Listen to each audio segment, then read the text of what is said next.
You've been standing there with your eyes closed for a long time. Are you getting ready to fight, or are you trying to make the mountain nervous? I'm listening to my breathing, heartbeat, and the tension in my body. Before I test my limits, I need to understand them. Otherwise, I may not know whether I am growing or merely causing damage. I usually find my limit when something starts hurting. Then, I try to go a little farther. I've trained under 100 times Earth's gravity and used techniques my body could barely control.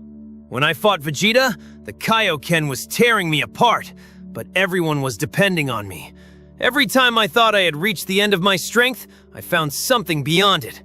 A limit looks like a wall, but sometimes it's really a door you haven't learned to open. Necessity can reveal strength we did not know we possessed.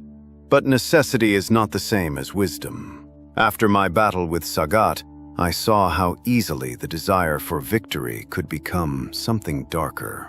The Satsui no Hado promised power beyond fear and hesitation.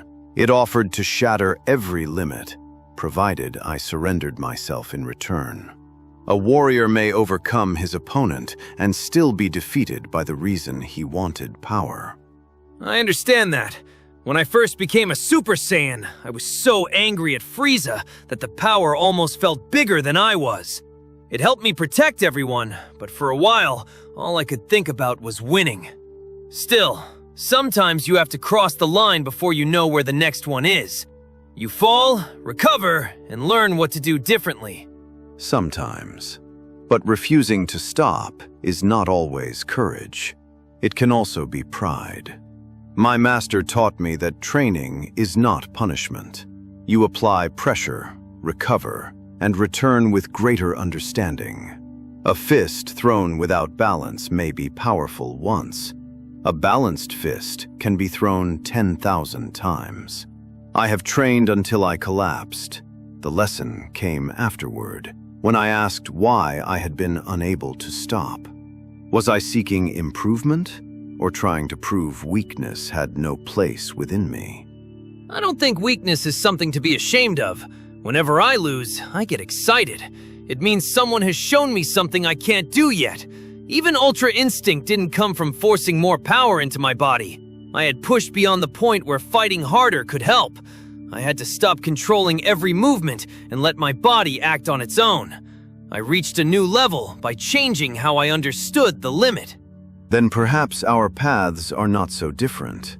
You seek stronger opponents because each one reveals a part of yourself that remains undeveloped.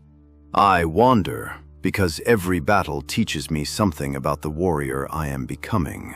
Both journeys require us to step beyond what is familiar. But strength without direction is merely motion. Why do you continue to push yourself? Because it's fun! But that's not the whole answer anymore. Every challenge has shown me more of what I can do, and more of what I can protect. When I train, I'm not trying to prove the old me was worthless. I'm trying to meet the person I could become next. That's why I don't see my limit as an enemy. It's more like a training partner. It shows me where I'm stuck. I struggle with it, learn from it, and move beyond it. Then, another one appears. And the journey begins again. A limit is not proof that you are incapable. It is information. You may push harder, but sometimes growth requires patience, rest, or abandoning the technique that carried you this far. The goal is not to break yourself against every obstacle. It is to become someone capable of moving beyond it. Push hard, pay attention, and don't lose yourself. I like that. You know, you're pretty serious, but I can tell you enjoy this too. When mind, body, and purpose become one, when a technique feels less like something I perform and more like an expression of who I am, there is peace in that moment. Sounds like enjoyment to me. So, are we finally going to fight? Yes. Let us see what our limits have to teach us. Great! And don't worry about holding back. I was about to tell you the same thing.